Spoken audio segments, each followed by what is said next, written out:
মানিকগঞ্জের শিবালয়ে তেউতা বালু মহলে নিয়ম নীতির তোয়াক্কা না করে চলছে অবৈধ বালু উত্তোলন।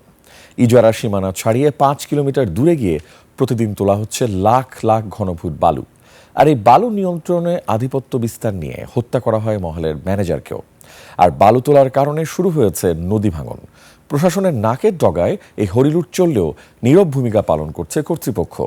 নদী ভাঙনে নিঃস্ব মানুষের হাহাকার আর অবৈধ বালু বাণিজ্যের নেপথ্য কাহিনী নিয়ে প্রতিনিধি আল আমিন মাহমুদের তথ্য ও ভিডিওতে রিপোর্ট।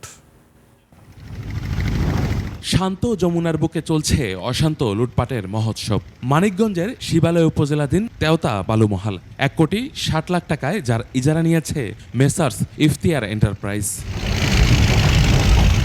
এই প্রতিষ্ঠানের বিরুদ্ধে অভিযোগ, নির্ধারিত সীমানার বাইরে গিয়ে ৫টি কাটার মেশিন দিয়ে প্রতিদিন লুট করছে প্রায় ২ লাখ ঘনফুট বালু, মাসে যার বাজার মূল্য প্রায় ২ কোটি টাকা।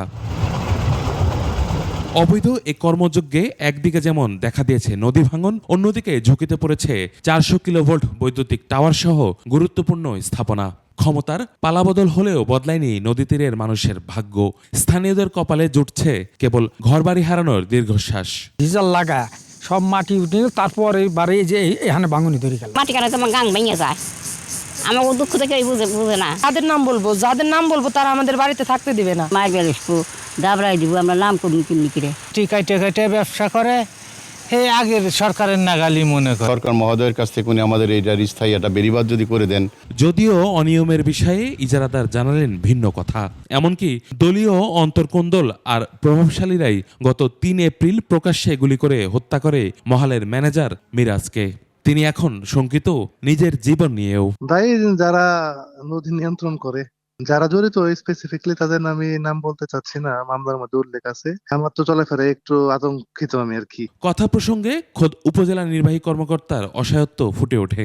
মূল সমস্যাটা হয় একটা জায়গায়, যখন আমরা মোবাইল কোর্টের উদ্দেশ্যে বের হই, যখন স্পিডবোট ঘাটে পৌঁছাই, তখনই কোনো না কোনোভাবে হয়তো ইনফরমেশন তাদের কাছে চলে যায়। তবে পুলিশ ও জেলা প্রশাসন বলছে অপরাধীদের ছাড় দেওয়া হবে না, অপরাধীদের চিহ্নিত করে আনা হবে শাস্তির আওতায়। যে ব্যক্তিটা এই কাজগুলির সাথে এটার সাথে জড়িত ওই ব্যক্তিগুলি ধরা পড়ে, অযথা যাতে কেউ হয়রানি না হয় এটার জন্য আমরা খুব সতর্কতার সাথে আমাদের তদন্ত কার্যক্রম চালিয়ে যাচ্ছি। নির্ধারিত সীমানার বাইরে বালু উত্তোলন করছে, আমাদের ম্যাজিস্ট্রেট গিয়েছে এবং সে বিষয়ে পদক্ষেপ গ্রহণ করেছে।